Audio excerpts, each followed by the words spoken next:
اعوذ باللہ من الشیطان الرجیم بسم اللہ الرحمن الرحیم الحمدللہ رب العالمین الصلاۃ والسلام علی اشرف الانبیاء والمرسلین سیدنا و نبینا ابی القاسم محمد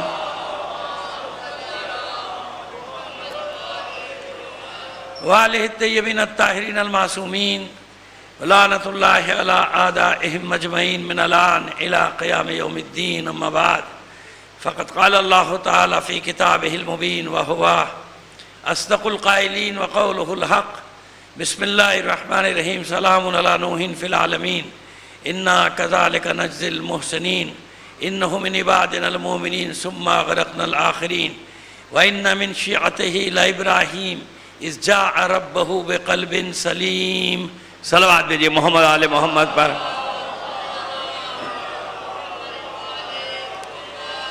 آپ سے گزارش کریں گے جن مرحومین کے نام لیے گئے ان کے لیے اپنے مرحومین اور تمام شہدائے ملت کو شامل کر کے ایک سورہ فاتحہ پڑھ کر بخش دیجیے گا۔ بسم اللہ الرحمن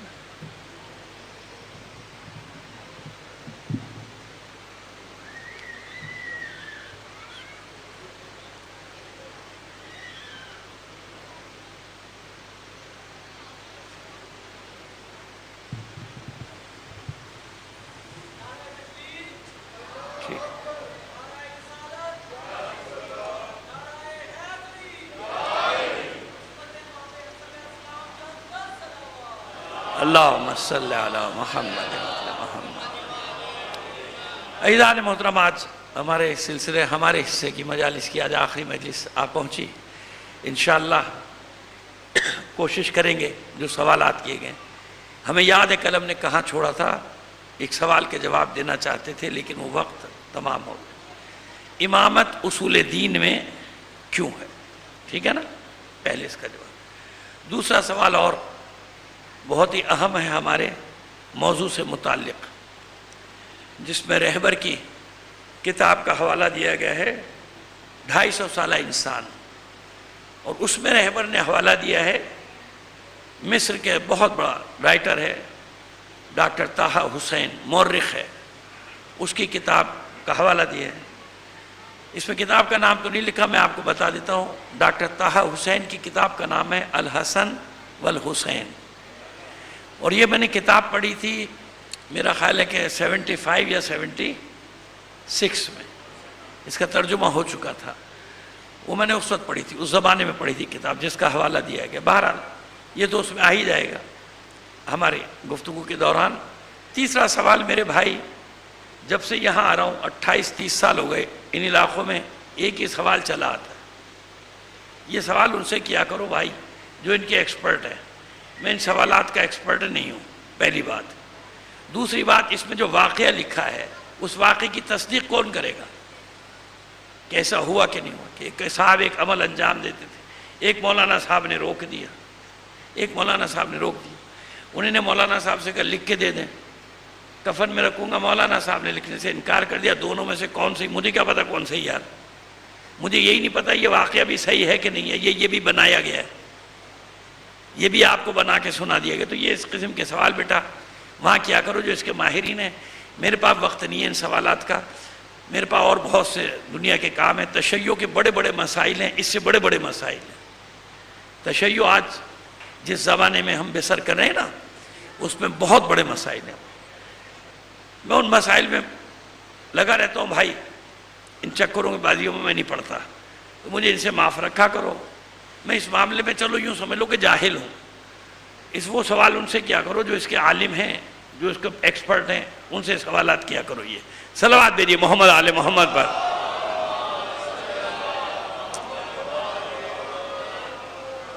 اب یہ اس سوال کا پہلے جواب دے دیتے ہیں کہ چلیے ہم پڑھ دیتے ہیں عبارت۔ ایک صلوات بھیجئے محمد آل محمد پر۔ جب یہ صلح کا مسئلہ پیش آیا نا، تو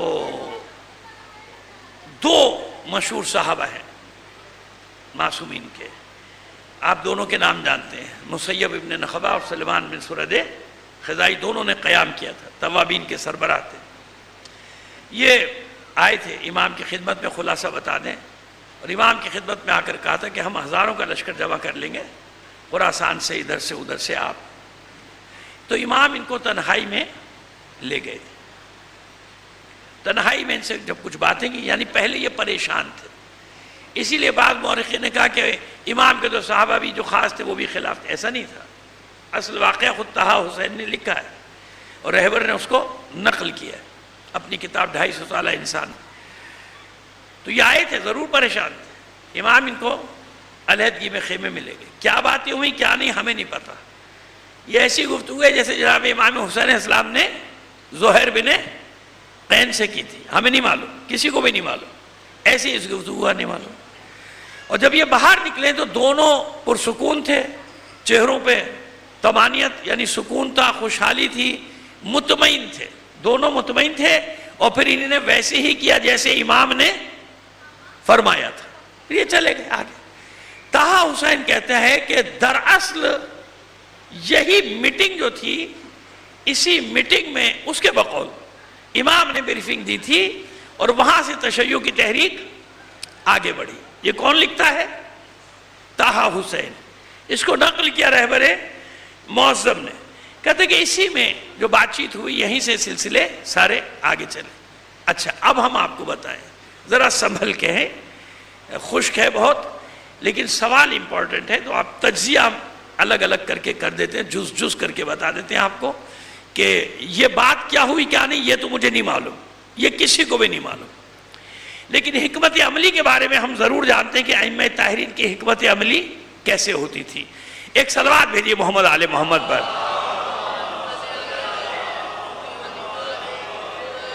اور ایک گزارش یہ کہ تھوڑا سا آگے سمٹ آئیں گے نا، بات کرنے میں بہت آسانی ہو جائے گی. تھوڑا سا گیپ جو ہے نا ختم کر دیجئے. جزاک اللہ. آئیے آگے آ جائیے. اللہ جزاک اللہ.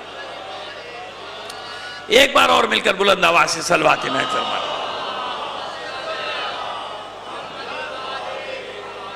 دیکھیے ایسا ہے کہ تشیع کے گرد ایک جال بنا جا چکا تھا. یعنی ایسی صورتحال میں لا کے کھڑا کر دیا گیا تھا کہ جنگ کرو تو مشکل، صلح کرو تو جنگ کرو تو ایک ایسی سول وار کا آغاز ہوتا ہے جیسے مولا عارفان علی ابن ابی طالب علیہ السلام کی ذات. کتنی بڑی شخصیت ساری تاریخوں نے لکھا ہے نا. حضرت ابو سفیان، ٹھیک ہے نا، یہ تشریف لائے تھے، آئے تھے مولا کے پاس کیونکہ حضور کے وصال کے وقت یہ باہر تھے. تو وصال ہوا اور انہیں پتہ چلا کہ سب ہو گیا فیصلہ، تو یہ آئے تھے. ہر تاریخ نے لکھا ہے میرے بھائی، ہر تاریخ یہ آئے تھے، غصے میں آئے تھے اور علی کے پاس آ کے کہتا علی یہ کیسے ہوا، یہ کیوں ہو گیا، لائیے اپنا ہاتھ، میں آپ کے ہاتھ میں بیعت کرتا ہوں، مدینے کو سواروں اور پیادوں سے بھر دوں گا، قیام کی. تو مولا نے اپنا ہاتھ دیا اس کے ہاتھ میں، کہا کہ میں جانتا ہوں تو کب سے اسلام کا دوست ہو گیا. یہ تاریخ کے مکالمے بتا رہا ہوں بھائی، کسی کو برا ماننے کی ضرورت نہیں ہے. میں قربانی بتا رہا ہوں کہ آپ نے گوارا کر لیا سب کچھ، لیکن ایسی جنگ کا آغاز ہونے سے روک دیا جس جنگ کے نتیجے میں اسلام کو ناقابل تلافی نقصان پہنچتا اور اسلام جو گھٹنوں کے بل چل رہا تھا وہیں پہ ختم ہو جاتا. ہر امام کے سامنے ایک بار ایسی منزل آئی کہ کیا کیا جائے. چلو امام حسن کے لشکر میں اکثریت جو تھی وہ بک چکی تھی، یہ ہو چکی تھی، وہ ہو چکی تھی. بھائی کچھ بھی نہ صحیح تو کچھ تو لوگ ہوں گے نا، کوئی 2-4 ہزار جو امام کے ساتھ لڑتے ہے نا، لڑ سکتے تھے جیسے میں نے بھی بتایا کہ لوگ آئے تھے مولا ساتھ. لیکن امام جانتے ہیں نا کہ ایسی صورتحال میں جنگ لڑنا محض وہی بات ہو جائے گی. کیا لڑے گی؟ اگرچہ کہ حق ہے اقتدار کس کا؟ امام کا. اقتدار کس کا حق ہے؟ امام کا. لیکن اس اقتدار کو حاصل کرنے کے لیے امام کبھی بھی ایسا نہیں ہے کہ عام سیاست دانوں کی طرح ہر راستے کو اختیار کر لے. ہر اقتدار حاصل کرنے والے کا مقصد کیا ہوتا ہے کہ کچھ بھی کرو، کامیاب سیاست یہ ہے کہ اقتدار مل جائے بس. جھوٹ بولو، مکر کرو، اس سے دوستی کرو، اس کو مارو، اس کو پیٹو، بعد میں اس سے دوستی کرو، اس کو مارو پیٹو، ایسا ہے نا؟ لیکن ائمہ طاہرین کا تو ایسا نہیں ہے. ائمہ طاہرین کو کوئی جلدی نہیں ہے، کیونکہ وہ جانتے ہیں کہ سیاست الہیہ کیا ہے. لہذا اگر لڑائی ہوتی ہے ایسی صورتحال میں تو مسئلہ وہی آ جاتا ہے. مسئلہ ایک ایسی سول وار شروع ہوتی ہے کہ جس کا انجام اسلام کے فائدے میں نہیں، اسلام کے نقصان میں. یہ جو حلقے نئے نئے قبائل نئے نئے ملک داخل ہو رہے ہیں اسلام کے دائرے میں، یہ سب باہر نکل جاتے ہیں اور اسلام محض اور محض ایک اقتدار کی لڑائی بن کے رہ جاتا. اس طرح سے ایسے علاقے گھیرا گیا تھا تمام چاروں طرف سے علاقوں سے. 2-4 قبیلے تھے جو اتنے وفادار تھے اہل بیت کے، ایک بنی ربیہ، ایک بنی حمدان. ان میں سے ایک بھی حجاز کا نہیں تھا. یہ دونوں قبیلے تھے یمن کے، اور وہ آج تک تعصب چل رہا ہے. یمن اور غیر یمن کا جانتے ہیں آپ، آج تک چل رہا ہے. بتا رہا ہوں یہ دونوں قبیلے تھے یمن کے، اور ان کے لیے کہا تھا کسی نے کہ میرا بس چلے تو میں ایک بھی یمنی کو روئے زمین پہ زندہ نہ چھوڑوں، اور ایسا کیا گیا. لیکن یمن کے لوگ الحمدللہ، میں آپ کو بتا دوں ان کی تاریخ، کہ وہ 1200 سال سے، ابھی نہیں 1200 سال سے حالت جنگ میں. وہ اتنے بڑے جنگجو ہیں کہ 1200 سال سے لڑ رہے ہیں اپنے حقوق کے لیے. انہوں نے میدان نہیں چھوڑا، کیونکہ یمن ایمان لایا تھا علی کے ہاتھ پر. پہلے جن صاحب کو بھیجا گیا تھا ان کی جب شکایتیں آئی تھی تو اللہ کے رسول نے انہیں واپس بلا لیا تھا، مولا کو بھیجا تھا. جب مولا کو بھیجا تھا تو جتنے بھی قبیلے تھے، بنی مزہج، بنی خزر موت الگ ہے، خے سے پڑھ رہا ہوں، خزر موت، یہ بنی حمدان، بنی ربیہ، اور تقریباً 13-14 قبیلوں کے نام ہیں، چھوڑیے وقت جائے گا. یہ سب قبیلے مولا کے ہاتھ پر انہوں نے بیعت کی، ان تمام یمنی قبائل نے اسلام قبول کر لیا تھا. لہذا یمن ہاتھ پہ کس کے بیعت کیا تھا؟ کس کے ہاتھ پہ بیعت کی تھی؟ مولا. حجۃ الوداع میں بھی جو حضور نے حج کیا، وہی پہلا بھی حج، آخری حج وہی، تو اسی حجۃ الوداع بھی کہتے ہیں، کیونکہ اس کے بعد ودا ہو گیا.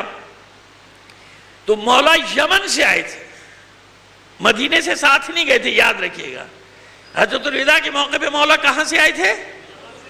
یمن سے تشریف، ہزاروں حاجیوں کو لے کر یمن سے لے کر آئے تھے.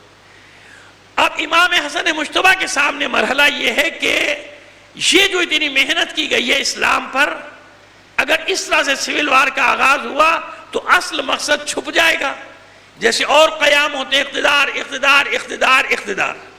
لہذا حکمت عملی ایسی بنائی گئی تھی، یا بنائی ائمہ کی گفتگو، یعنی حکمت عملی ایسی تھی کہ یہ قیام ہر زمانے میں جب بھی ہو اسلام کے لیے ہو.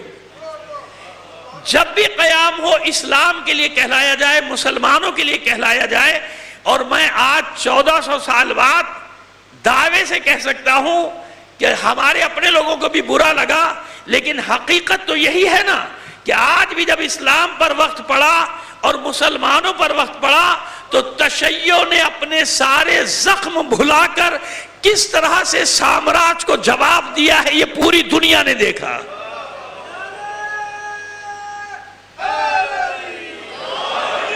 وہ نہ سمجھیں، وقت پڑا اسلام پر. قسم کھا کے کہا جا سکتا ہے کہ آج اگر اسلام کی آبرو رکھی، کچھ کس نے رکھی؟ باقی تو ڈھیر ہو گئے نا، سرنڈر کر دیا نا سب نے. کس نے آبرو رکھی؟ تشیع نے. یعنی انہیں معلوم ہو گیا کہ سارا اسلام وہ نہیں ہے، اسلام یہ ہے جو میدان میں کھڑا ہے. یہ وہی مثال آ گئی اس ماں کے بچے والی جو میں اکثر دیتا ہوں، کہ جس کا بچہ ہوتا ہے نا دکھ اسی کو ہوتا ہے، چاہے دوسرے کے پاس ہو، زندہ تو رہے. مولا نے فیصلہ کیا تھا، یاد آ گیا نا آپ کو، بچے کے 2 ٹکڑے کرنے کا، 2 ٹکڑے کر دادا اس کو دعا کر، ایک پیچھے ہٹ گئی، میرا نہیں ہے دے دو اس کو. مولا نے کہا اسی کا دے دو. کیوں؟ وہ چاہتی تھی کہ یہ مرنے سے بچ جائے، زندہ تو رہے گا. کبھی اسے بتاؤں گی کہ میں تیری اصلی ماں ہوں. اہل بیت کا ہمیشہ یہ رہا کہ اپنے حق کو چھوڑا تاکہ اسلام باقی رہے، اور جب جب تاریخ میں موقع ملا قیام نے بتایا، علویوں کے قیام نے بتایا کہ جب قیام کیا دین کے لیے کیا، دنیا کے لیے نہیں کیا۔ جب بھی آج بھی دیکھ لیں نا آپ، کون ہے جو اتنی قربانیاں دے گا جتنی قربانیاں آپ نے دی، تشیع نے دی؟ آج کے دور کی بات ہے، باقی تو ڈھیر ہو گئے نا اسلام کے دعوے دار۔ کون نکلا اسلام کے لیے؟ کون آیا میدان میں؟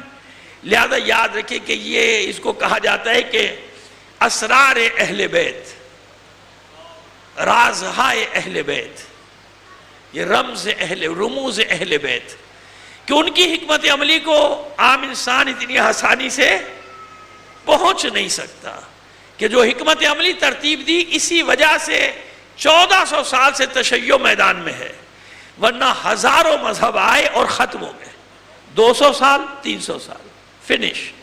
جتنا جبر اور تشدد آپ پر ہوا اتنا کسی اور پر ہوتا، وہ کب کا ختم، اور ختم ہو گئے، دنیا ختم ہو، 100 سال 200 سال 250 سال ختم ہو۔ لیکن تشیع کے ساتھ ایسا نہیں ہوا، حالانکہ اقتدار بھی پتہ نہیں کتنے عرصے کے بعد وہ چھوٹی چھوٹی حکومتیں قائم ہوئی نا، لیکن اب دوسری حکمت عملی بتا دیں آپ کو ائمہ نے کیا اختیار کی۔ نہیں، حالات نہیں تھے جنگ کے، ماحول ایسا بنا دیا گیا تھا کہ جنگ کریں تو مشکل، صلح کریں تو بیچ میں لا کے کھڑا کر دیا۔ آج بھی ایسی چالیں چلی جاتی ہیں کہ آپ کو پھنسا دیا جاتا ہے، بولو تو مشکل، نہ بولو تو مشکل، جواب دے دو تو مشکل، جواب نہ دو تو مشکل، جواب دے دو یہ توہین کر دی، اور جواب نہ دو تو کہ ہار گئے۔ آتے ہیں نا ایسے موقع، بہت آتے ہیں ہماری زندگی میں، تو بہت آتے ہیں، بڑی ٹیکنیکل طریقے سے نکلنا پڑتا ہے وہاں سے۔ صلوات بھیجیے محمد آل محمد پر۔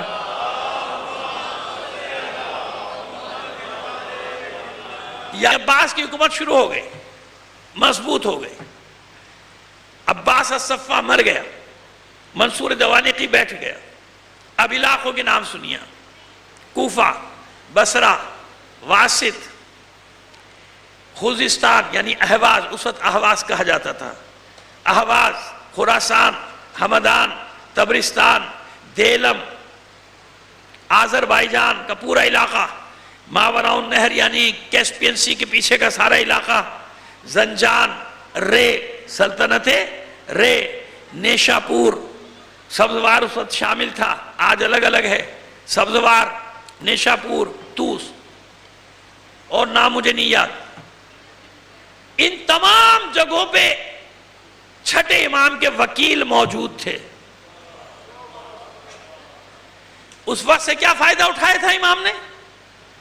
4000 شاگرد تیار کیے اور بھیج دیا کہ یہاں نہیں رہو، نکل جاؤ علاقوں میں۔ ایک ایک آدمی جہاں گیا اس نے پوری ولایتوں کو حلقہ بگوش محبت اہل بیت کر دیا۔ کیوں بھیجے وکیل؟ پڑھاتے تھے، بھیج دیتے تھے، جاؤ، پڑھایا بھیجا، جاؤ فلاں علاقے میں جاؤ، فلاں علاقے میں جاؤ۔ سمجھ میں آ رہی ہے بات؟ کیونکہ معلوم ہے کہ وہاں بیٹھ کے کام نہیں ہو سکتا۔ مدینے میں بس وہ لڑائی شروع ہوئی، جنگ شروع ہوئی، بنی امیہ بنی عباس، اور توجہ ہٹی۔ جیسی توجہ ہٹی ادھر سے اہل بیت نے ٹوٹل پوری تاریخ میں ائمہ طاہرین کو ظاہری آزادی کے ساتھ جو کام کرنے کا موقع ملا وہ 20 سے 25 سال، ٹوٹل 20 سے 25، ہجری 120 سے ہجری 145 تک، بس۔ آپ نے دیکھا کہ 25 سال کا کام، اور دوسری طرف کوئی جبر تھا، دوسری طرف کوئی تشدد تھا، دوسری طرف تو کچھ نہیں، آزاد تھے نا، دوسری طرف تو آزاد، تبلیغات میں آزاد، مدرسے ادھر، مسجدیں ادھر، ممبر ادھر، محراب ادھر، سب ادھر تو کچھ بھی نہیں۔ لیکن 25 سال میں کام کتنا کیا کہ اس سے پہلے بھی اس کے بعد بھی ائمہ طاہرین کو موقع نہیں ملا، یعنی اس طرح آزادی سے کام کرنے کا نہیں ملا نا۔ لیکن 25 سال میں کیسا کام کیا کہ پورے عالم اسلام میں اپنا نیٹ ورک بنا دیا، ایسا نیٹ ورک بنایا کہ جب 7ویں امام کے زمانے میں جبر و تشدد اپنے عروج پر پہنچا، ہارون کے زمانے میں عروج پر پہنچا، ہادی کے زمانے میں اور ہارون کے زمانے میں، ہارون سے پہلے ہادی، اس کے زمانے میں قیامت، تو ائمہ طاہرین باقاعدہ خط لکھ کے دیتے تھے یہاں جاؤ یہاں جاؤ، خود ہجرت کراتے تھے. ساری دنیا میں جو نیٹ ورک پہلے چھٹے امام نے قائم کر لیا تھا، 7ویں امام، 8ویں امام، 9ویں امام اس نیٹ ورک سے فائدہ اٹھا کے کام کو آگے بڑھا رہے تھے. اس لیے شیعہ جہاں بھی ہجرت کر کے جاتے تھے ان کے لیے پہلے سے ایک مورچہ تیار ہوتا تھا، پہلے سے ایک پناہ گاہ یعنی پناہ دینے والے تیار ہوتے تھے. مثال دیتے ہیں آپ کو، کربلا جاتے ہیں زیارات کے لیے، جو نہیں گئے پروردگار سب کو لے کر جائے. ٹھیک ہے، کربلا میں خود کربلا سے میدان کرو. اچھا دیکھیے، اب یاد ہے کہ اب جو کربلا ہے نا وہ صوبہ ہے، اب پورا ایک صوبہ ہے. وہ کربلا جو جناب سید الشہداء نے زمین خریدی تھی، وہ کہتے ہیں کہ 16,000 مربع گز سے زیادہ، یعنی وہ القمہ سے لے کے اور آپ کے خیمہ گاہ، یہ وہ کربلا ہے جہاں سانحہ ہو. بعد میں کربلا شہر بن گیا، ایسا شہر جیسے آپ کے شہر ہیں. وہ ایک اور آپ کو وضاحت کرتے جب ہم گئے، کچھ لوگوں کو دیکھا، بھائی نہیں خبردار گوشت نہیں کھانا، گوشت کربلا ہے گوشت نہیں کھانا، چپل نہیں پہننا، یہاں سے کپڑا نہیں خریدنا، یہاں دکانوں میں. میں پاگل ہونے کا پاگل ہو گئے، کیا ہو گیا تم؟ دماغ خراب ہے؟ کدھر ہو؟ یہ دکانیں جو کھلی ہیں، بازار کھلے، ان کا روزگار اس سے ہے. ایک طرف امام کہہ رہے کہ ان کی مدد کرنا، جب غربت کا زمانہ تھا اللہ کے بندو ظاہرین آتے تو ان بیچاروں کی روزی چلتی کام چلتا ہے. اور گوشت نہیں کھانا، خود امام کے مضیف میں یعنی مہمان خانہ وہاں گوشت مل رہا ہے. بھائی یہ بھائی عباس کے حرم میں گوشت مل رہا ہے، یہ یعنی یہ ہوتا ہے خود ساختہ شریعت. سمجھ؟ اسے کیا کہتے ہیں؟ بڑے بکرات بنیں گے، میں سپر. دیکھیں ہم اور آپ ہیں مولائی. کیا ہیں ہم آپ؟ ایک ہماری ہے سپر مولائی، وہ اپنی شریعت بنانا شروع کر دے گا. او خبردار، نہیں نہیں یہ نہیں کرنا. تو ہے کون شریعت بنائے گا؟ تو خدا کے بندو، خدا کا خوف کر. پھر میں کچھ لوگوں کو شام کو لے گیا کہ چلو حرم کے اطراف میں رہتے نا، چلو ذرا باہر نکلو. اب جو میرے ساتھ گاڑی میں اٹھے گئے، بھائی شہر ہے جیسے ہمارا شہر، ریگولر رہے ہیں، وہ گھوم رہے ہیں پھر رہے ہیں، بلڈنگیں بنی ہوئی سب نے. بھائی یہ سانحہ یہاں ہوا ہے. یہ جو بیٹھے ہوئے چھوٹے چھوٹے خانچے لگا کے دکاندار بیٹھے ہوئے ہیں، یا ہوٹلیں کھولی ہوئی، یا کپڑے کی دکانیں، تو خدا کے بندو کیا وہاں کے لوگ کریں کیا؟ جب وہاں نہ کوئی خریدار آئے گا، نہ خریدنا ہے نہ بیچنا ہے، تو کیا کریں گے؟ آپ بھوکے مرے؟ کیا کریں؟ ان کی روزی اللہ نے دی ہے حسین کے زائروں سے. وہ بیچارے غریب انتظار کرتے ہیں کہ زائرین آئیں گے، ہمارا دکان چلے گی، ہم سے خریدیں گے. آپ جا کے وہاں بیٹھ جاؤ، نہیں کچھ نہیں لینا بھائی، کچھ نہیں خریدنا، کچھ نہیں کھانا، نہیں کربلا سے خریدنا، نہیں کربلا سے کھانا نہیں. کیا ہو؟ کون سے ہو بھائی تم لوگ؟ کیا ہو یار؟ جس کی مرضی اپنی شریعت بنانا شروع کر دیتا ہے، جس کی مرضی نئی چیزیں لے کے آنا شروع کر دیتا ہے. عقل کے ناخن لو، کیسے ہو سکتا ہے؟ مدینہ ہو، مکہ ہو، مشہد ہو، کہیں بھی ہو، نجف ہو، اور چاروں طرف دکانیں کھلی ہوئی نہیں کھلی ہوئی، تبرکات کی، ہوٹل میں کھانا پینا بھی ہے، سب کرنا ہے نہیں کرنا؟ لیکن نہیں. اچھا خیر، جو بات بتا رہے تھے، 15 یا 20 کلومیٹر کے فاصلے پر ایک زیارت ہے، اون ابن جناب زینب سلام اللہ علیہ کے صاحبزادے.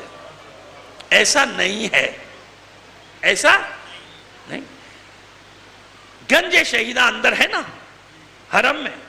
بھئی ہاتھ کنگن کوار سے وہ نام پڑھ لیا کرو شہداء کے، جھانک کے سب کے نام لکھے ہوئے. اون ابن عبداللہ بھی وہیں ہیں، محمد ابن عبداللہ بھی وہیں ہیں. سمجھ میں آئی بات؟ اب وہاں پہ بھی ہر طرح کے لوگ ہیں. انہی نے بھی بعد میں دیکھا کہ چلو ظاہرین، انہی نے بھی مشہور کر دیا خود ہی، یہ وہی ہے یہ. اب آپ مجھے انصاف سے بتائیں، جنگ کہاں ہوئی ہے؟ 100 گز ادھر، کوئی 100 گز ادھر، کوئی 200 300 گز ادھر. اب ان کے لیے انہی نے مشہور کیا، لڑتے لڑتے یہاں آ گئے. اللہ کے بندو کیا کہہ رہے ہو؟ لڑتے لڑتے کوئی نہیں جاتا 15 کلومیٹر. معاذ اللہ ایک ہی صورت ہے، کوئی میدان چھوڑ کے چلا جائے گھوڑا بگاتا ہوا. لڑائی وہاں ہوئی. یہ اون ابن عبداللہ امام حسن کی اولادوں میں سے ایک ہیں. پڑ پوتے کے پڑ پوتے ایسے ہیں. ان کا شجرہ لکھا ہوا ہے کتابوں میں، ابھی میرے پاس یہاں تو نہیں ہے، لیکن کتابوں میں ان کا مقاتل الطالبین میں ان کی پوری تفصیل لکھی ہوئی ہے۔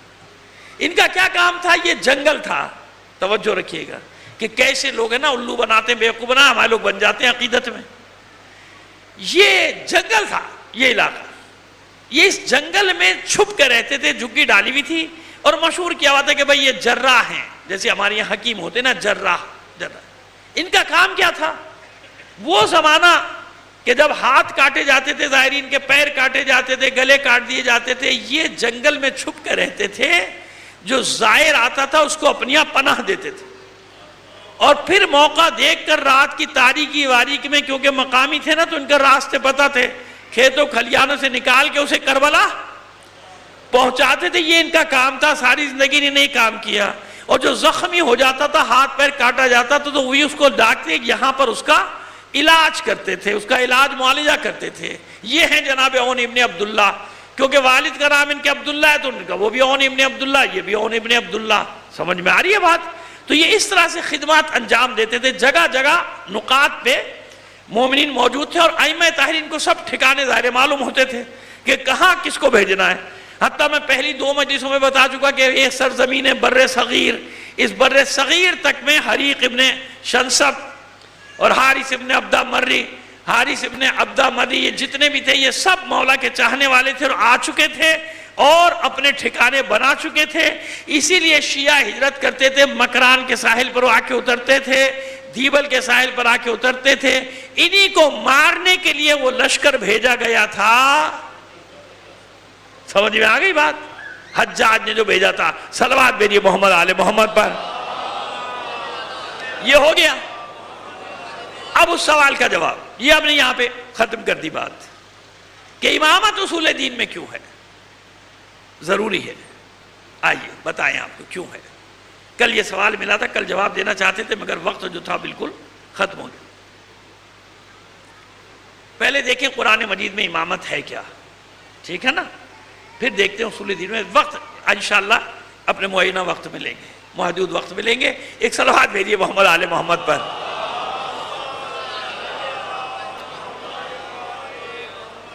یوم ندعو کل اناس بامامہم، سورہ بنی اسرائیل۔ اور وہ دن یعنی قیامت کا دن جب ہر انسان کو اس کے امام کے ساتھ، ہر انسان، شیعہ سنی نہیں، مسلمان نہیں، جو بھی ہے، ہر انسان کو اس کے امام کے ساتھ اٹھائیں گے۔ اس کا مطلب یہ ہوا کہ یہاں پر لفظ امام عام معنی میں ہے، عمومی معنی رکھتا ہے، پیشوائی، رہبری، یعنی دنیا میں جس کے پیچھے بھی تم چلتے تھے، قیامت کے دن تمہیں اسی کے ساتھ، سمجھ آ گئی بات؟ یوم ندعو کل اناس، الا ہے ہی نہیں یہاں، یعنی کوئی استثناء نہیں۔ قیامت کے دن اٹھایا جائے گا ہر انسان کو اس کے امام یعنی پیشوا کے ساتھ، یعنی رہنما کے ساتھ، جس کی دنیا میں اتباع کرتا، مذہبی پیشوا اس کے پیچھے، سیاسی پیشوا اس کے پیچھے، جس کی پیروی کر رہا تھا اس کے ساتھ اٹھایا جائے۔ سمجھ میں آگئی بات؟ اسی لیے قرآن مجید میں جو عمومی امامت ہے وہ کفار اور ظالموں کے لیے بھی ہے، دونوں کے لیے۔ وَقَاتِلُوا أَئِمَّةَ الْكُفْرِ لَا ایمان لَهُمْ، کفر کے اماموں سے جنگ کرو، ان کے عہد و پیمان کا کوئی بھروسہ، یعنی ان کے معاہدوں کا کوئی بھروسہ، ان کی قسموں کا کوئی بھروسہ نہیں۔ قاتلوا ائمۃ الکفر، ائمہ امام، اس کا مطلب ہوا کہ کفر کے بھی امام ہیں۔ سمجھ میں آ گئی بات؟ یعنی پیشوا، رہنما۔ سورہ قصص میں 15ویں آیت میں فرعون کے لیے اور اس کے لشکریوں کے لیے ارشاد ہوا وَجَعَلْنَاهُمْ أَئِمَّةً يَدْعُونَ إِلَى النَّارِ، ہم نے انہیں قرار دے دیا امام، پیشوا۔ کس کا؟ کیسے امام؟ یدعون الی النار، یہ لوگوں کو جہنم کی طرف بلاتے ہیں۔ امام فرعون کے لیے اور اس کے پیروکاروں کے لیے امام کا لفظ، یعنی اس کے سرداروں کے لیے کس کا لفظ استعمال ہوا؟ وَجَعَلْنَاهُمْ أَئِمَّةَ الْكُفْرِ، ہم نے ان کو کفر کا امام بنا دیا۔ وَجَعَلْنَاهُمْ أَئِمَّةً یدعون الی النار، یہ لوگوں کو دعوت دیتے ہیں کہاں کی طرف؟ جہنم کی آگ کی طرف، نار کی طرف نہیں، جہنم کی طرف بلاتے ہیں۔ معلوم ہو گیا؟ یعنی لفظ امام میں جھگڑا نہیں ہے۔ لفظ امام جو بھی جس طبقے کا پیشوا ہے اس کے ساتھ استعمال ہو سکتا ہے عربی، اسی لیے لوگ کرتے ہیں، آپ پریشان ہو جاتے ہیں۔ آج بھی وہاں کسی بھی فقہ کا کوئی اپنا شیخ ہوتا ہے، اس کے ساتھ وہ لفظ امام لگا دیتے ہیں۔ وہاں تو ہزاروں امام، امام ظاہری، امام لگا ہوا ہے نا امام، کیونکہ اپنے زمانے کا بہت بڑا شیخ۔ ہمارے یہاں بھی ایسے ہی ہے، ایران عراق میں، یہاں نہیں ہے، ہمارا کلچر نہیں ہے، لیکن وہاں ہے امام الخوئی، امام فلاں، امام فلاں، لکھ دیتے ہیں امام۔ کیوں؟ بھائی معلوم ہے کہ امام سے مراد معصوم نہیں ہے، امام سے مراد پیشوا۔ کیا ہے؟ ٹھیک ہے، ہمارے یہاں نہیں استعمال ہوتا، نہ استعمال کرو، جھگڑنا نہیں ہے۔ میں نے قرآن سے اس مثال دے دی نا کہ قرآن میں ہے نا کفر کے بھی امام ہیں، فرعون بھی امام ہے، اس یعنی مثال دے دی کہ اس قبیل کے جتنے بھی ہیں یہ سب امام ہیں، کفر کے امام ہیں۔ اب آئیے سورہ انبیاء، وَجَعَلْنَاهُمْ أَئِمَّةً يَهْدُونَ بِأَمْرِنَا، ہم نے انہیں امام بنایا ہے اور یہ لوگوں کی ہدایت کرتے ہیں ہماری طرف، ہے نا؟ تمام انبیاء کے لیے یاد رکھیے گا، یہاں بھی انبیاء، پیغمبر، رسول، امام سب شامل۔ سورہ انبیاء کی آیت ہے نا، پہلے انبیاء کا ذکر ہوا پھر یہ آیا۔ سمجھ رہے ہیں بات کو؟ بہت آسانی سے سمجھا رہے ہیں۔ دیکھیے اب یہاں امامت کا لفظ کس کے لیے آ گیا؟ ہر نبی امام، ہر رسول امام، ہر پیغمبر امام، اور امام تو ہے ہی امام۔ ٹھیک ہے، امامت خاصہ کہاں ہے؟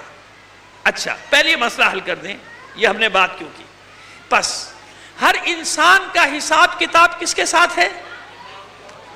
یوم ندعو کل اناس۔ دیکھیے نتیجہ یہ آپ کو ساری زندگی کام آئے گا، توجہ رکھیے گا نا۔ میں اسی لیے خشکی طری کی فکر نہیں کر رہا ہوں، ایک مطلب آپ تک پہنچانا چاہ رہا ہوں جو ہمیشہ آپ کو کام آئے گا۔ اور یہ ماشاءاللہ بچے میرا امتحان لے رہے ہیں، آج اوپر ایک پکنک چل رہی ہے۔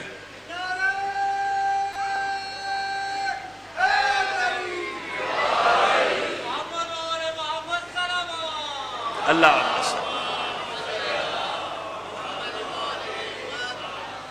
آخرت کا انحصار کس پر ہے؟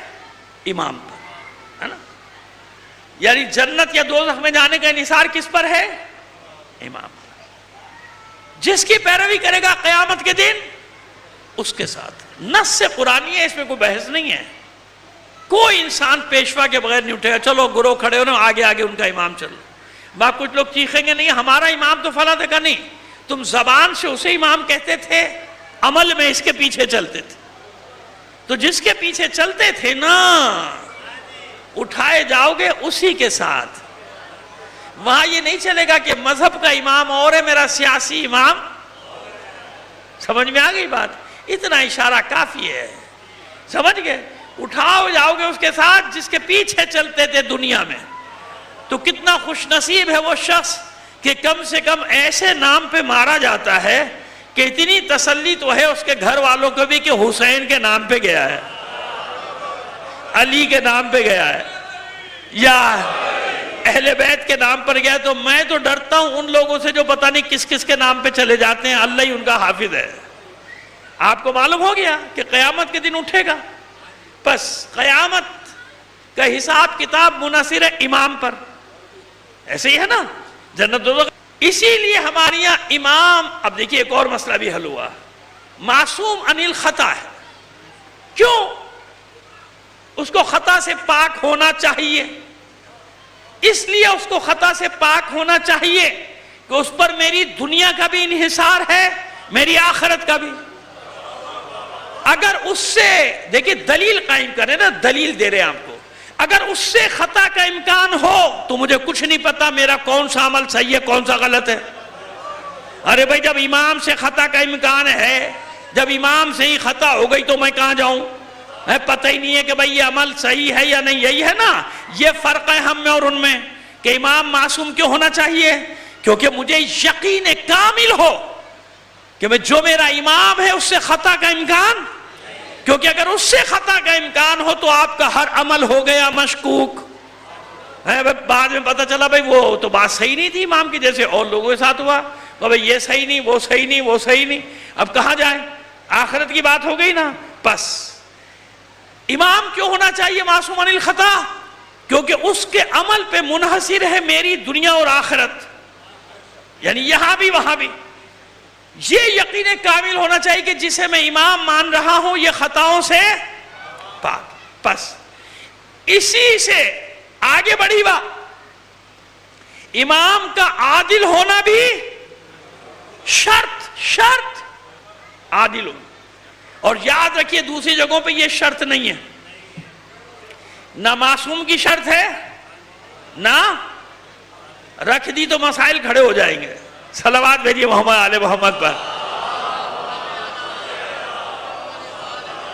لہذا عصمت کی شرط بھی ہٹا دی، وہاں عدالت کی شرط بھی ہٹا دی. وہاں کہا کہ بس جو بھی آ جائے غلبے کے ذریعے سے آ جائے، جب بھی مان لو ختم ہو گئی بات.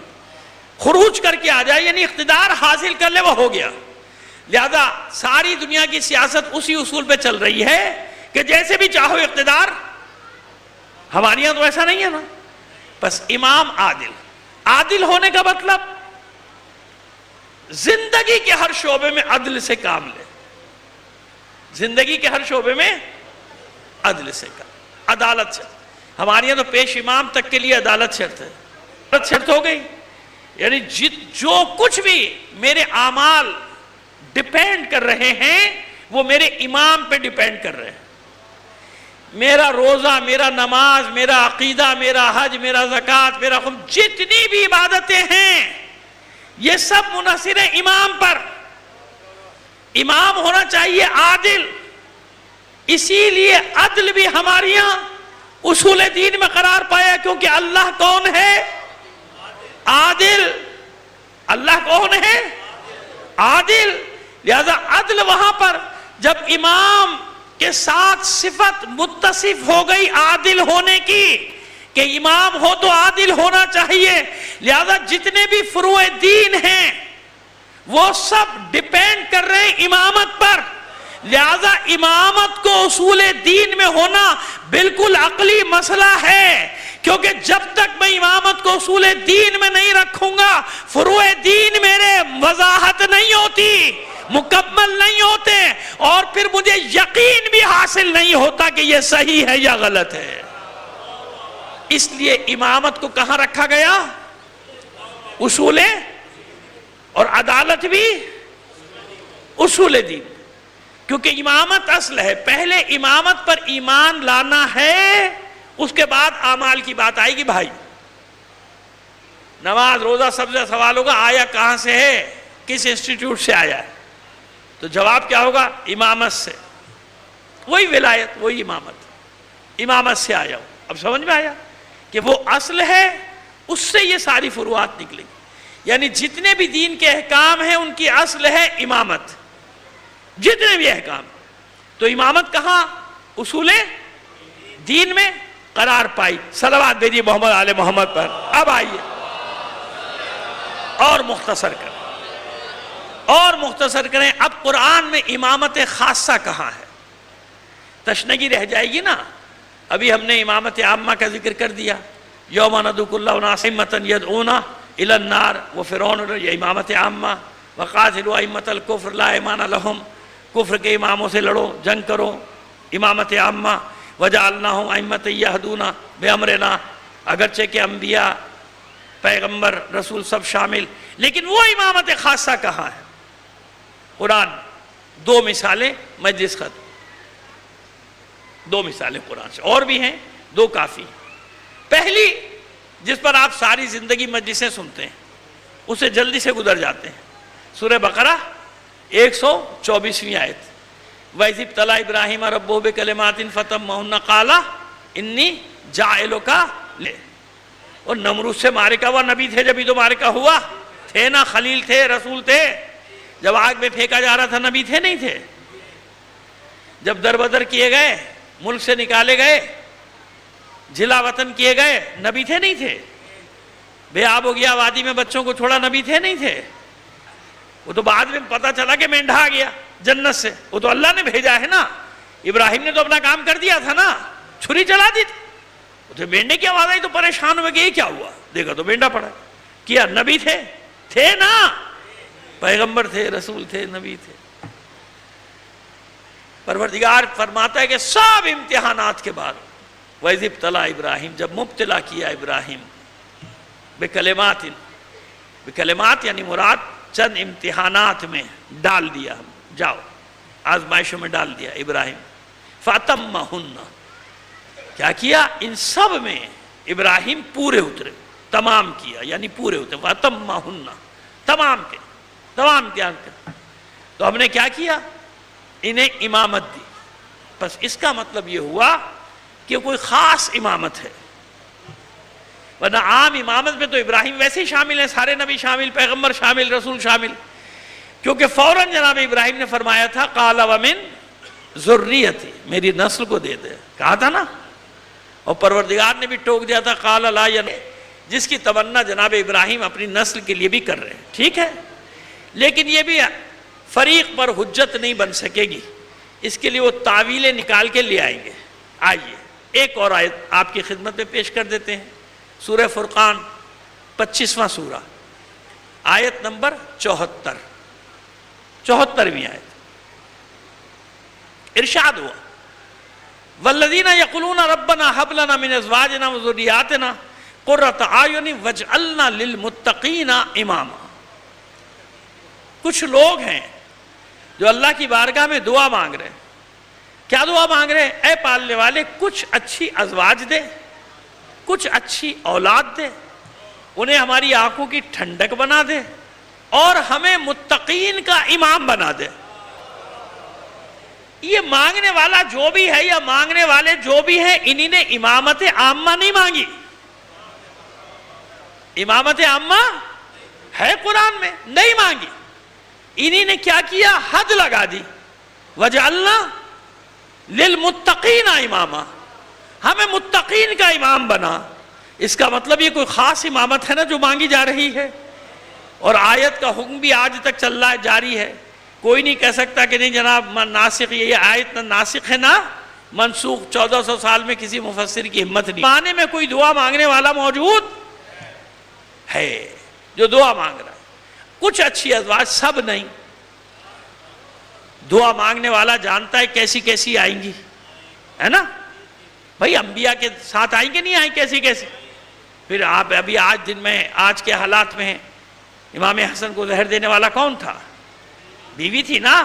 زیادہ بنت ہم ادھر اشارہ کر رہے ہیں، اس طرف اشارہ کریں. ٹھیک ایسا ہوا. وَمِن ذُرِّيَّتِنَا، کچھ اچھی اولاد.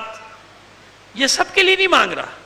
یعنی اس کا مطلب دعا مانگنے والا یا مانگنے والے جو بھی ہیں ان کی نظریں قیامت تک آنے والی اولاد پر ہیں کہ کیسے کیسے باغی نکلیں گے نا. آج تک نکل رہے ہیں باغی. نام میں ہے، نام ہے، لیکن یہ کہ ان کا وَمِن ذُرِّيَّتِنَا، کچھ اچھی اولاد دے دیں. وَقُرَّةَ أَعْيُنٍ، اس سے ہماری آنکھوں کی اور ہمیں متقین کی امامت مانگی ہے. اس پہ ہم کئی بار پڑھ چکے ہیں آپ کے سامنے. یاد رکھیے قرآن مجید میں سب کو حکم دیا گیا ہے سوائے متقین کے. انسانوں کو حکم ہے، مسلمانوں کو حکم ہے، مومنین کو تو بے شمار حکم ہے. خیر شمار کیے جا سکتے ہیں، لیکن میں محاورتاً کہہ رہا ہوں کہ سینکڑوں حکم ہے. یا ایھا الذین آمنوا کہہ کے حکم ہے، یا امر ہے یا نہیں، یا امر یا نہیں، یا امر یا نہیں. یا ایھا الذین آمنوا کہہ کر یہ ہے ایمان والو، یہ کرو، یہ نہ کرو، یہ کرو، یہ نہ کرو. یہ نا پورے قرآن میں یہ متقین وہ طبقہ ہے قرآن کا. اول سے آخر تک چلے جائیے، جہاں بھی متقین کا ذکر آئے گا ان کے منصب کے ساتھ، ان کے اعزاز کے ساتھ، ان کے انعام کے ساتھ. پورے قرآن میں ایک جگہ بھی اللہ نے متقین کو کوئی حکم دیا ہی نہیں. کوئی حکم نہیں دیا. اب آج سے جا کے دیکھنا شروع کر دیجیے گا اس کوشش میں کہ کوئی آیت نکالو پھر جا کے پکڑیں گے مولانا کو، مولانا یہ کیا رہا متقین کو حکم. نہیں ہے. جہاں بھی ذکر ہے میں آیات پیش کروں گا، وقت ہوتا چلا جائے گا. بہت یاد ہے مجھے آیات متقین کی، بہت متقین. چلیے 2-3 پیش کر دیں. الف لام میم ذالک الکتاب لا ریب فیہ ھدی پڑھیں گے سب. ہدایت کس کے لیے ہے؟ انما یتقبل اللہ متقین. اعمال سب انجام دیں گے. قبولیت کی ضمانت کسے ہے؟ متقین. تلک الدار الآخرۃ نجعلها للذین لا یریدون علوا فی الارض ولا فسادا والعاقبۃ بہترین عاقبت، بہترین انجام کس کے لیے ہے؟ ان المتقین فی جنات وعیون ان اللہ مع المتقین. متقین جہاں بھی ہے متقی ہے، اس کو کوئی حکم نہیں. اس کا مطلب یہ ہوا کہ متقی وہ منصب ہے کہ وہ سارے مرحلے طے کر کے پہنچا ہے. اسی لیے جو وسیلے کی آیت ہے اس میں مومن کو حکم دیا کہ چل آگے بڑھ متقی بن. یا ایھا الذین آمنوا اتقوا اللہ. وسیلہ بعد میں، اے ایمان لانے والو، اے مومنو آگے بڑھو، تقوی اختیار کرو، یعنی متقین کی منزل میں داخل ہو جاؤ. لہذا پورے قرآن میں دعا مانگنے والوں کی نظر میں متقین کا مقام ہے. اس لیے دعا یہی مانگ رہے ہیں، تو نے بنایا معبود، امام بنایا، مولا بنایا، جو بنایا تو نے بنایا. ہماری آرزو یہ ہے کہ ہمیں متقین کا امام بنا دے. متقین کا یہ ہے وہ امامت خاصہ. کس کے پاس گئی ہے امامت؟ 2-3 جملوں میں بات ختم. پہلے بھی یہ جملے کہیں ادا کیے ہیں، لیکن اب کیا کریں، سوال کا جواب آ گیا تو اس میں پھر ادا کرنے پڑے. جس کے پاس طاقت آئی، اختیار آیا، قدرت آئی، اس نے تلوار کے زور پہ، بندوق کے زور پہ، ٹینک اور توپ کے زور پہ کہا کہو مجھے خلیفۃ المسلمین. کہا بھائی. بنی امیہ، بنی عباس کہلواتے تھے نا، اس طاقت کے بلبوتے پر اس نے کہا کہو مجھے امیر المومنین. کہنا پڑا بھائی. ہاں بھائی ہے تو امیر المومنین. یہ اور بات کہ جب جاتا تھا تو اس کی لاش کو گھسیٹ رہے ہوتے تھے بازاروں میں، اس کی ہڈیاں نکال کے جلا رہے ہوتے تھے. ہاں ایسا ہوا، پڑے گا تھا، ایسا ہی ہوا. جلایا گیا، لاشوں کو نکال کے جلا دیا گیا. سب نے ایک دوسرے کے ساتھ یہی کیا. ایسا ہوا. کسی کی ہمت نہیں ہوئی آج تک ایک حاکم کی جرت نہیں ہوئی جو یہ دعویٰ کرتا کہ مجھے امام المتقین کہو. نہیں تو نکال کے لا دیجئے. خلیفۃ المسلمین ملیں گے، امیر المومنین ملیں گے، امام المتقین کسی کی ہمت کہہ نہیں سکتا تھا. اسے معلوم تھا گھر والے نہیں مانیں گے، باہر والوں کو تو چھوڑو. بیوی کہے گی ہاں یہ امام المتقین ہے، میں جانتا ہوں، میں جانتی ہوں اس کو، یہ کیا ہے. بچے مذاق اڑاتے، لوگ ابا امام المتقین بن گئے بھائی. کیونکہ بچوں سے زیادہ کون جانے گا ماں باپ. ہمت ہوئی کسی کی؟ نہیں ہوئی نا. ایک فرد ہے تاریخ میں. اس آیت کی تفسیر مفسرین نے لکھا ہے کہ علی جب قنوت میں پہنچتے تھے تو اس آیت کی تلاوت کرتے تھے، ربنا ہب لنا من ازواجنا ذریہ و ذریاتنا قرۃ اعین واجعلنا للمتقین اماما. اے پالنے والے ہمیں متقین کا امام بنا دے. اس لیے پورے طول تاریخ میں سوائے علی کے امام المتقین کسی کے ساتھ نہ سجا نہ جچا.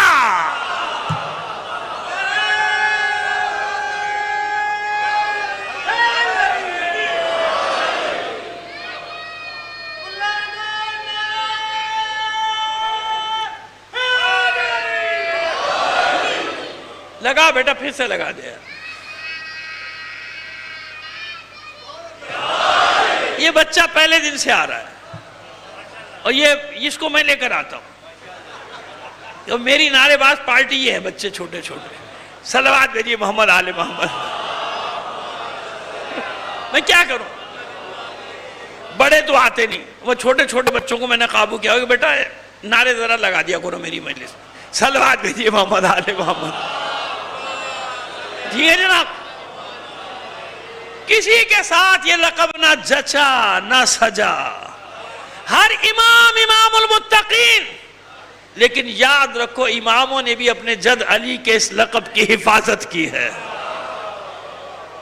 یعنی مطلقاً کہہ دیا جائے امام المتقین تو دوست ہو یا دشمن جانتا ہے کہ علی کے سوا کوئی مصداق ہے ہی نہیں. علی کے سوا. اللہم صلی اللہ. علی کے سوا کوئی مصداق امام المتقین کا نہیں ہوا۔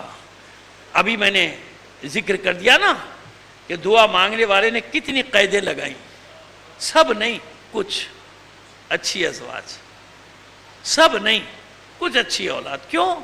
ابراہیم کی تمنا سامنے ہے نا اس کے، دعا مانگنے والے کہ ابراہیم نے کہہ دیا تھا میری اولاد کو دے دے، کہ نہیں، سب کو نہیں ہوئی، اور دعا قبول ہوئی نا، کیونکہ قرآن کا قاعدہ یہ ہے کہ جب دعا قبول ہو، نقل ہوتی ہے دعا، بات آگے بڑھ جاتی ہے، اور جب دعا قبول نہ ہو تو چاہے ابراہیم ہو چاہے نوح، ٹوک دیا جائے، وہیں پر ٹوکا جائے گا کہ نہیں یہ پوری ہونے والی نہیں۔ ابراہیم کو ٹوکا، جناب نوح نے اپنے بیٹے کی بات کی، وہیں ٹوک دیا، نہیں یہ تمہارے اہل بیت میں سے، یعنی تمہارے اہل نہیں ہے، ٹھیک ہے جناب۔ بس یہ ہے وہ امامت خاصہ، اور اسی وجہ سے اس کا مقام کہاں ہے؟ اصول، کیونکہ تمام فروع تابع ہیں اس کے، یعنی اسی کی شاخیں ہیں، جتنے بھی احکام ہیں یہ اصل ہے، اس کی شاخ ہے، یعنی ہمارے فروعات بتاتے ہیں کہ ہماری اصل امامت ہے، ہمارا ہر حکم تابع ہے امام کے۔ ہمارے فقہا حکم کہاں سے لیتے ہیں؟ ائمہ طاہرین کے اقوال، ائمہ طاہرین کی روایت، تو اس لیے امامت کہاں قرار پائے گی؟ اصل، کیونکہ تمام فروعی احکام تابع ہے اصل کے۔ بس میں نے مجلس کو ختم کر دیا۔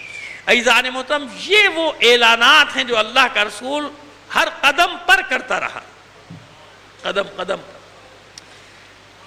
ایسا نہیں ہے کہ صرف غدیر خم میں اللہ کے رسول نے اعلان کیا من کنت مولاہ فہذا علی، بے شک اس سے پہلے لفظ مولا علی کے لیے استعمال نہیں کیا۔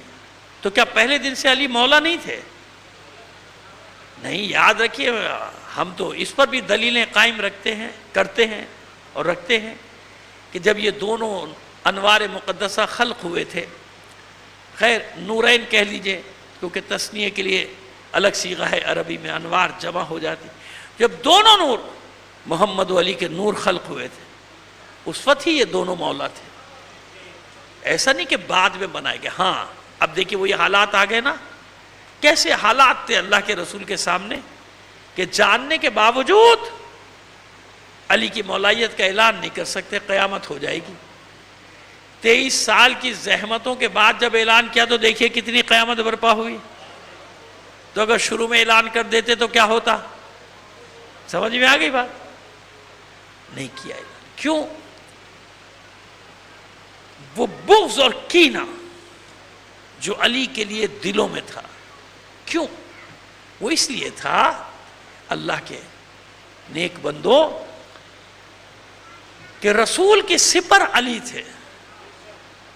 علی نے جتنے بھی کفار کو واصل جہنم کیا، کس کے لیے کیا؟ اللہ اور اس کے رسول کے لیے، اللہ اور اس کے رسول کی خوشنودی کے لیے۔ لہذا جن کے مارے جاتے تھے ان کے دلوں میں علی کا بغض، علی کا کینہ، کہ میرے باپ کو مارا، میرے دادا کو مارا، میرے چچا کو مارا، میرے بھائی کو مارا، میرے ماموں کو مارا۔ سمجھ گیا؟ یہ مظلومیت تھی علی کی۔ اسی لیے جا بجا میں نے اتنی حدیثیں پیش کی آپ کے سامنے، بس آج کیونکہ موقع نہیں تھا، موبائل لائے تھے کہ چلیے حدیثیں پیش کر دوں، لیکن وقت نہیں تھا۔ وہ کسی کو میں وہ جزوہ پورا دے دوں گا جو میں نے پرنٹ کرا کے نکال لیا، کسی کو بھی دے دوں گا، وہ ان کو بانٹ سکتا ہے۔ سارے حوالے اس میں ایک ایک میں نے ہزاروں بار تو خیر مبالغہ ہو گیا، درجنوں بار میں نے چیک کیے ہیں سارے موالے، میں نے خود کتابوں سے نکالا ہے، بے فکر رہیے۔ کتنے مقامات پر اللہ کا رسول علی علی علی۔ شخصیات کی جب بات آئے، شخصیات، کسی شخصیت کے بارے میں اللہ کے رسول کی اتنی حدیثیں نہیں جتنی علی کے بارے میں۔ یہ ان کی کتابوں کی بات کر رہا ہوں، اپنی نہیں۔ یہ بھی چیلنج ہے، نکالو شخصیات کے بارے میں احادیث، نکالو جتنی حدیث۔ کیوں؟ اللہ کا رسول جانتا ہے کہ میرے بعد یہ علی کے ساتھ کیا کرے۔ اللہ کے رسول کے سامنے علی کبھی کبھی رنجیدہ خاطر آتے تھے تو پوچھتے تھے اللہ کے رسول، علی کیا بات ہے؟ افسردہ ہو کہ اللہ کے رسول لوگ مجھ سے حسد کرتے ہیں، میرے لیے بغض اپنے دلوں میں رکھتے ہیں۔ اللہ کے رسول بٹھا کے تسلی دیتے تھے، اور ان میں سے کچھ روایات میں پڑھ چکا کہ کہ جب علی نے شکوہ کیا تو اللہ کے رسول نے جواب کیا دیا تھا علی کو کہ علی اطمینان رکھو، قیامت کے دن میں اس شان سے داخل ہو جاؤ گے جنت میں اپنے شیعوں کے ساتھ، کیونکہ شیعوں پر بھی مصیبت آئے گی نا۔ قدم قدم پہ لوگوں کو سمجھاتے رہے، آخری وقت میں چاہا کہ چلو میں تمہارے لیے لکھ کر دے جاؤں۔ المیہ قرطاس پیش آ گیا، المیہ قرطاس پیش آ گیا۔ اللہ کے رسول نے کہا جاؤ جیش اسامہ میں شامل ہو جاؤ، جاتے تھے سب پھر واپس آ جاتے تھے۔ پھر اللہ کا رسول غصہ ہوتا تھا، جاؤ جیش اسامہ میں جاؤ، جیش اسامہ، جاتے تھے پھر آ جاتے، جاتے تھے پھر آ جاتے، کیونکہ خبریں پہنچ رہی تھی کہ اب حضور کو جو زہر دیا گیا تھا خیبر میں، اب وہ زہر اپنا اثر دکھانا شروع کر رہا ہے۔ 6 ہجری کے آخر وہ زہر اثر دکھانا شروع کر رہا ہے۔ حضور اس حالت میں گھسٹتے ہوئے جاتے تھے مصلی تک مسجد کے، تاکہ کہیں کوئی اپنی مرضی نافذ کرنا شروع نہ کر دے۔ بار بار کہتے آخر میں جب قرطاس اور قلم کی بات آئی تو حضور کے حجرے کے باہر اتنا ہنگامہ تھا کہ اللہ کے رسول کو کہنا پڑا کہ چلے جاؤ، مجھ سے دور ہو جاؤ، چھوڑ دو مجھے۔ وہ رسول جو گمراہی سے نور کی طرف لے کر آیا، روشنی کی طرف لے کر آیا، جس نے قیامت تک کے لیے راستہ ہموار کیا تمہاری نجات کا، وہ رسول آخر میں کہہ رہا ہے کہ دور ہو جاؤ یہاں سے، اس شور کرنے سے بہتر ہے کہ تم دور ہو جاؤ، یہاں سے چلے جاؤ۔ یہ حالت رسول کی۔ علی سرہانے ہیں، علی پاس ہے، علی کا ہاتھ تھاما ہوا ہے، علی کا ہاتھ، گفتگو ہو رہی، باہر ہنگامہ ہو رہا ہے، علی روتے ہوئے، یعنی اشکوں کے، رونے سے مراد آنسو بہ رہے، اس طرح سے باہر آئے ہیں کہ جاؤ، رسول کو تو یہ اپنا شور شرابہ نہ سناؤ، رسول کا پیغام ہے تمہارے لیے، یہاں سے تو نکل جاؤ۔ باہر جا کے پھر ہنگامہ شروع، تلواریں نکل آئیں، اور کیسی کیسی باتیں کی گئیں، معاذ اللہ موجود ہے نا تاریخ میں۔ حضور کے مرض کو کیا کچھ کہا گیا، معصوم کے لیے کیا کچھ الفاظ استعمال نہ کیے۔ حضور فرماتے ہیں کہ جتنے مصائب مجھ پر پڑے تمام انبیاء پر ملا کے نہیں پڑے۔ میری سمجھ میں یہ بات آتی نہیں تھی، میں صاحب بتا دوں آپ کو، میں عام گناہگار سا انسان ہوں بھائی، میں پڑھتا تو تھا، میں پڑھتا رہتا تھا، لیکن یہ بات مجھ سے بالکل سمجھ میں نہیں آتی تھی کہ بھئی کیا مسئلہ ہے۔ ارے جناب ایوب کے ساتھ کیا ہوا، جناب یوسف کے ساتھ کیا ہوا، سب دیکھتا تھا، لیکن عزیزوں نہیں، ایک ہستی کے عمل سے سب سمجھ میں آ گیا، اور اس ہستی کا نام ہے فاطمۃ الزہرا۔ ابھی بتاتا ہوں، پہلے جواب دوں گا، پھر جواب کی تفصیل بتاؤں گا۔ عزاداران حسین یاد رکھ، حضور اپنی ذاتی مصیبت کی بات نہیں کر رہے کہ مجھ پر جو مصیبت ہے، فاطمہ زہرا پر پڑنے والی مصیبت رسول کی مصیبت پہلے ذکر کر کے جا رہے ہیں۔ میں جانتا ہوں میری اولاد کے ساتھ کیا ہوگا، میری بچی صبر کرنا۔ علی پر آنے والی مصیبت رسول کی مصیبت، حسن پر آنے والی مصیبت سر الشہادتین میں شیخ عبدالعزیز محدث دہلوی نے لکھ دیا نا، ہمیں اس سے اختلاف ہے، لیکن وہ اپنی عقیدت کے حساب سے لکھ رہے ہیں۔ دونوں شہادتوں کا راز کیا ہے؟ کہتے ہیں کہ ایک شہادت جلی، ایک شہادت خفی۔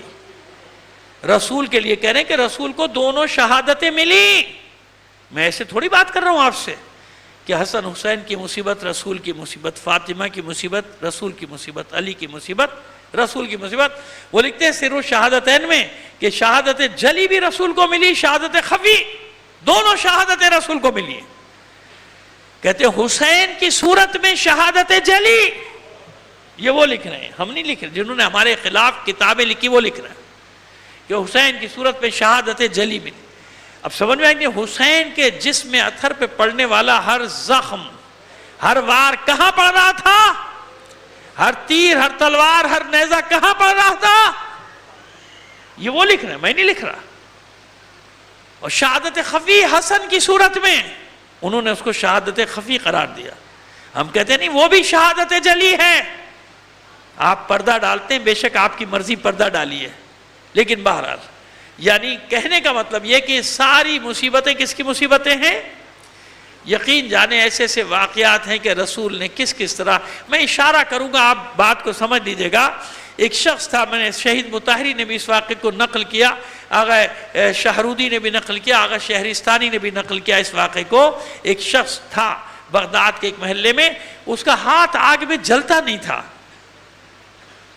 وہ ایسی آگ کا کام کرتا تھا، وہ لوہا پکڑ کے اٹھا لیتا تھا، چیزیں نکال لیتا، جلتا نہیں تھا. بہت حیرت سے جو باہر کے، اندر کے لوگ تو جانتے تھے، باہر کے لوگ آئے، پوچھا کہ بھئی کیا مسئلہ کیا ہے؟ میں مختصر کر رہا ہوں واقعے کو، بتانا چاہ رہا ہوں کہ حضور جیسے فاطمہ بے چین ہے نا، حضور اپنے بچوں کے لیے آج تک بے چین ہے. میں واقعہ بتا رہا ہوں، یہ ان کا واقعہ، ہمارا نہیں ہے. وہ شخص بھی کوئی شیعہ نہیں تھا. تو اس سے پوچھا تو رونے لگا کہ بہت گناہگار آدمی تھا. اپنے گناہ کا ذکر کرنے لگا کہ ایک مجبور میرے پاس فرد آیا جس کے بچے گھر میں فاقے سے تھے، کئی وقتوں کے فاقے. میں نے اپنی حاجت رکھی اس کے سامنے، وہ چلا گیا کہ نہیں. وہ شخصیت چلی گئی. کیسا نہیں ہو سکتا، میں مجبور ہوں. وہ کہتے ہیں جب میں نے اپنی حاجت طلب کرنا چاہی تو میں نے دیکھا اس شخصیت آنے والے کا چہرے کا رنگ زرد ہو گیا، جیسے کسی نے جان نکال لی. تو میں پیچھے ہٹا، میں نے پوچھا یہ کیا ہوا، کیوں ہوا؟ کہ مجھے اپنے خدا سے خوف آ رہا ہے، کیونکہ میں رسول کی ذریت ہوں، میں نسل رسول میں ہوں. میں نے شخصیت کو بھی طرف کوئی خاص اشارہ نہیں کیا. مجھے ممبر کا بھی احترام ہے، میرے بچے بھی بیٹھے ہیں، ان سب کے بھی ذہنوں کو صاف اور پاک رکھنا چاہتا ہوں. تو بس اب آپ خود سمجھ آئیے کہ کیا ہوا ہوگا. کیونکہ زرد پڑ گئے سے جان نکل گئی کہ مجھے خوف آ رہا ہے کیونکہ میں رسول کی ذریت میں ہوں، میں سید ہوں. کہتے میں ڈر کے ہٹ گیا. میں نے توبہ کی، اس کو راشن بھی دیا، اس کی حاجتیں پوری کی، اور رات بھر میں روتا رہا، توبہ کرتا رہا، معبود مجھے معاف کر. میرے سامنے وہ زرد چہرہ آتا تھا کہ اس کو کتنا خوف، اور مجھے کوئی خوف نہیں، مجھے کوئی خوف نہیں تھا. تو جب یہ سویا ہے تو کہ جب میں سویا ہوں تو میرے خواب میں اللہ کے رسول تشریف اور آنکھوں میں آنسو. مجھ سے آگے کہا تو نے میرے نام کی لاج رکھی، میری خاطر ہاتھ کو دور رکھا میری اولاد سے. جا، میں تجھے دنیا اور آخرت کی آگ سے محفوظ کرتا ہوں. اب تیرے ہاتھ کو یہ دنیا کی آگ جلا نہیں سکتی. تو آپ نے دیکھا یہ ایسی باتیں نہیں ہیں. شہید مطہری اگر لکھ رہا ہے تو کچھ ہے نا. آیت اللہ مطہری اگر لکھ رہا ہے اس واقعے تو بس جتنی مصیبتیں ہیں آل رسول کی، سب اللہ کے رسول کی مصیبت. اور پھر آخری وقت میں یہ مصیبت، علی میں قرطاس پیش آ رہا ہے، رسول کے سرانے ہنگامہ ہو رہا ہے، صاحبزادی موجود، علی لوگوں کو باہر دور کرنے میں کہ بھائی یہاں سے تو دور ہو جاؤ. اب اللہ کے رسول کا سر ہے فاطمہ زہرا کے زانوں پر. کبھی فاطمہ جھک کے اپنے بابا کی پیشانی کے بوسے لیتی ہیں، کبھی رسول فرماتے میری بچی اپنی پیشانی میرے لبوں تک لا، میرے لبوں تک. آنے والے حالات سے آگاہ کر رہے ہیں. کبھی فاطمہ مسکراتی ہیں، کبھی روتی ہیں. جب بعد میں پوچھا جاتا تھا تو فرماتی تھیں کہ جب بابا نے بتایا کہ میری بچی اب تیری میری جدائی کا وقت آ گیا، فراق کا وقت آ گیا، تو میں رونے لگتی تھی. اور جب اس کے بعد مجھے کہا کہ میری بچی سب سے پہلے تو مجھ سے آ کر ملے گے، یعنی بتا بھی دیا کہ اس کم سن بیٹی پر، کم سن ہے نا 19-20 سال کی بچی، کیسی قیامتیں ٹوٹ پڑے گی کہ بابا کے جانے کے 75 دن بعد یہ 19 سال کی بچی ضعیفہ میں تبدیل ہو جائے گی، ضعیفی طاری ہو جائے گی۔ میری بچی، میں جا رہا ہوں، یہ گفتگو ہو رہی ہے، آخری باتیں ہو رہی ہیں، دق الباب ہوا، فاطمہ نے سر اٹھائے، کہا جو بھی ہو ابھی چلے جاؤ۔ ابھی رسول کی بیٹی فاطمہ اس کے پاس بیٹھی، گیا نہیں گیا مجھے نہیں معلوم۔ تھوڑی دیر بعد پھر دق الباب ہوا، پھر فاطمہ نے سر اٹھایا، تم سے کہا ابھی رسول کی بیٹی پاس موجود ہے، بعد میں آؤ۔ کچھ وقفے کے بعد جب تیسری بار دق الباب ہوا تو اب فاطمہ دختر رسول کی آواز میں غصہ اور غیظ، تم نے سنا نہیں؟ میں رسول کی بیٹی تم سے کہہ رہی ہوں کہ ابھی جاؤ۔ پس یہ موقع ہے جب حبیب خدا نے آنکھیں کھولی، کہا میری بچی جانتی ہے کون ہے؟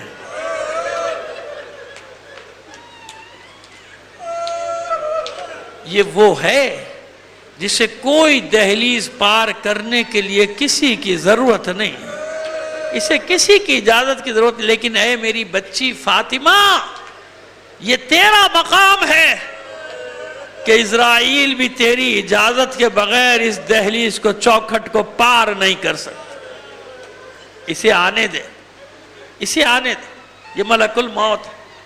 عزاداران حسین جس گھر کی چوکھٹ کو ملک الموت بغیر اجازت کے پار نہ کرے، اس چوکھٹ کو جب آگ لگائی گئی ہوگی تو کیا ہوا؟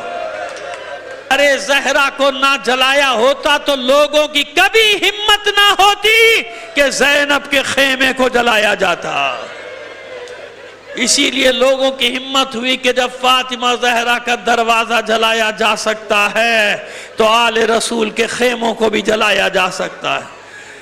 جب زہرا کے ہاتھ پہ تعزیانے کا وار کیا جا سکتا ہے تو سکینہ کے رخساروں پہ تماچے بھی مارے۔ جب محسن کو رحم مادر میں شہید کیا جا سکتا ہے تو 6 ماہ کے علی اصغر کو بھی گلے میں تیر مارا جا سکتا ہے۔ جب اس دروازے کی بے حرمتی کی جا سکتی ہے، جب اس گھر کی بے حرمتی کی جا سکتی ہے تو بیویوں کے سروں سے چادریں بھی چھینی جا سکتی۔